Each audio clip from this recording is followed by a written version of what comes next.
تھا آج ابھی یہاں پہ مجھ سمیت اپنے آپ کو میں چیلنج کرتا ہوں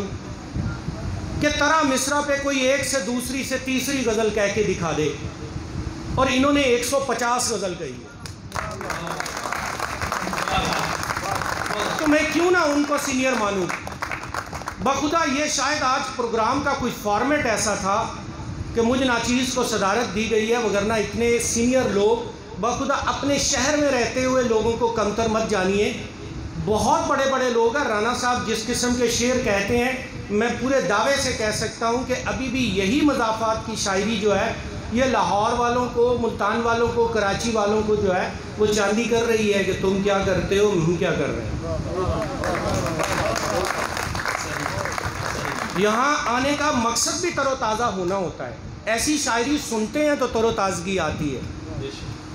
کلزم کی نظمیں ہیں، میں پورے دعوے سے کہہ سکتا ہوں کہ وہاں پہ بیٹھا نصیر بھائی کو ہم پنجابی کا شہنشاہ کہتے ہیں، ہم پیران پنجابی کہتے ہیں، تو میں ان کے چہرے کی طرف دیکھ رہا تھا کہ ان کے چہرے پہ ایک عجیب سی مسرت اور خوشی تھی جس وقت کلزم پڑھ رہا تھا۔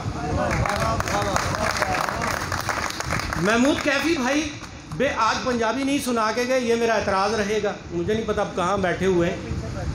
لیکن یہ ہے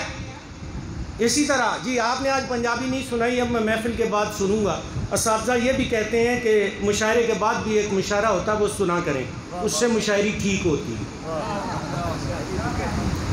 سلام کے چند شعر سے